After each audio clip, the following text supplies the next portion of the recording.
Saudari-saudaraku yang terberkati, apa kabar? Semoga Anda semua tetap bersemangat dan bersukacita oleh karena iman kita kepada Yesus Kristus Tuhan. Hari ini Minggu 18 September 2022, hari Minggu biasa ke-25.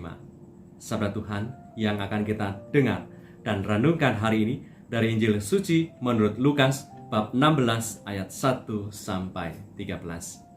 Mari kita siapkan hati kita untuk mendengarkan sabdanya.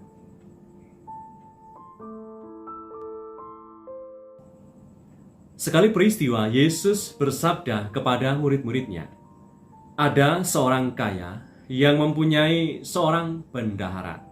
Kepadanya disampaikan tuduhan bahwa bendahara itu menghamburkan miliknya. Lalu ia memanggil bendahara itu dan berkata kepadanya, 'Apakah yang kudengar tentang engkau? Berilah pertanggungan jawab atas urusanmu, sebab engkau tidak boleh lagi bekerja sebagai bendahara.' Kata bendahara itu di dalam hatinya, 'Apa yang harus aku perbuat? Tuanku memecat aku dari jabatanku sebagai bendahara. Mencangkul aku tidak dapat, mengemis aku malu. Aku tahu apa yang akan aku perbuat, supaya apabila aku dipecat dari jabatanku sebagai bendahara, ada orang yang akan menampung aku di rumah mereka.' Lalu ia memanggil seorang demi seorang yang berhutang kepada tuannya. Katanya kepada yang pertama, 'Berapakah hutangmu kepada tuanku?' Jawab orang itu, 100 tempayan minyak. Lalu katanya kepada orang itu, 'Inilah surat hutangmu.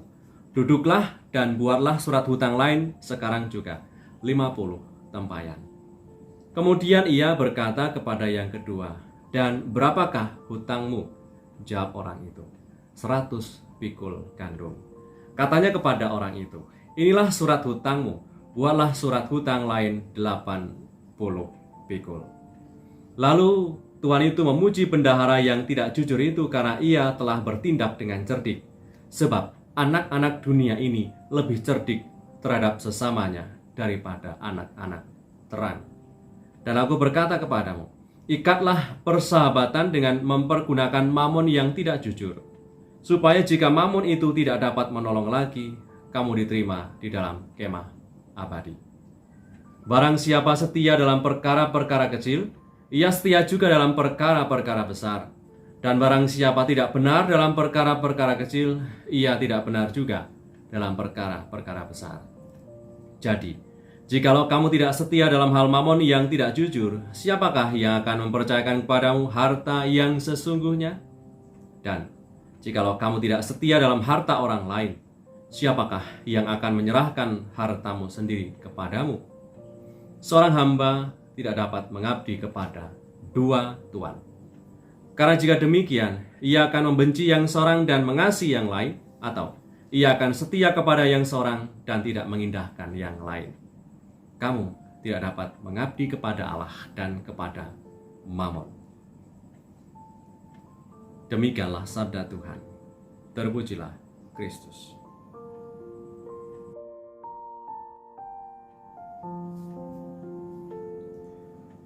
Saudari-saudaraku yang terberkati, mengikuti Tuhan Yesus harus dengan sepenuh hati dan tidak setengah-setengah. Mengikuti Tuhan Yesus dan mengamalkan ajarannya bukanlah kewajiban yang harus dilakukan kalau sempat, kalau ingat, atau juga menjadi pekerjaan sambilan.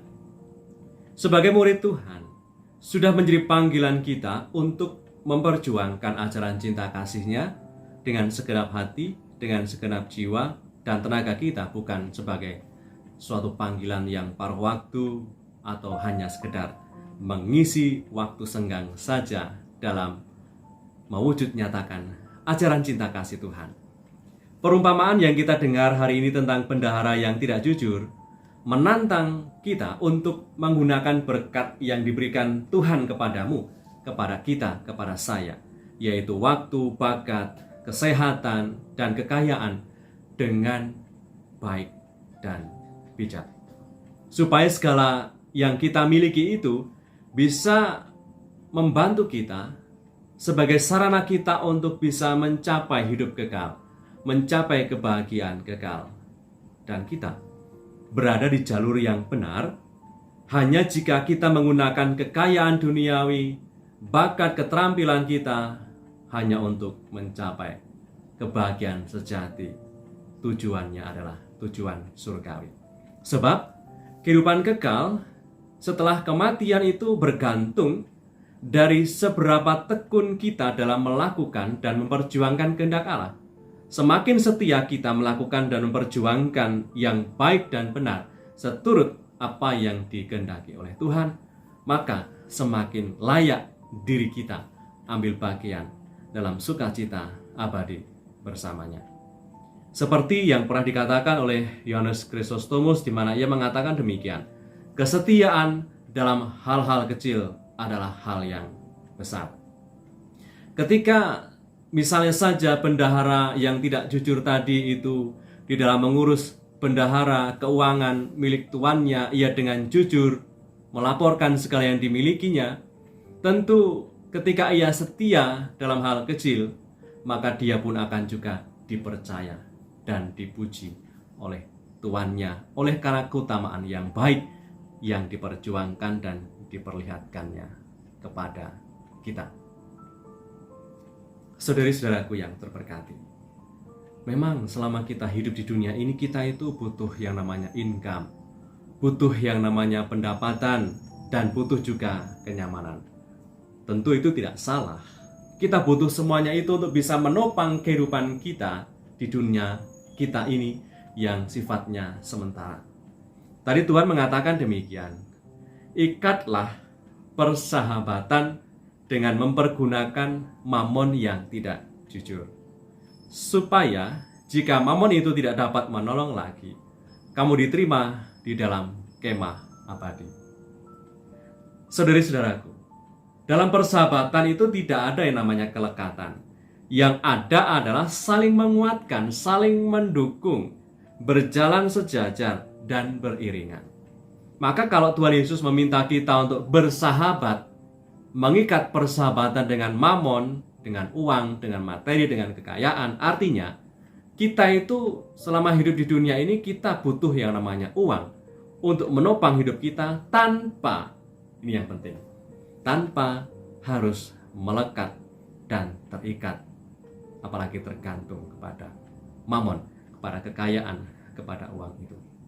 Kita tidak bisa mengabdi kepada dua tuan, menghamba kepada Allah dan juga menghamba kepada mamon. Kita adalah hamba-hamba, anak dari satu Bapa, Tuhan Allah Bapa di surga. Karena dari Dialah kita mendapatkan yang namanya kebahagiaan dan sukacita kekal untuk tiap kita. Maka saudara-saudariku yang terberkati, di saat kita mengatakan uang adalah segala-galanya, bukankah kita lupa akan tujuan utama hidup kita? Apakah dengan memiliki segala-galanya, hidup batin kita menjadi sungguh bahagia?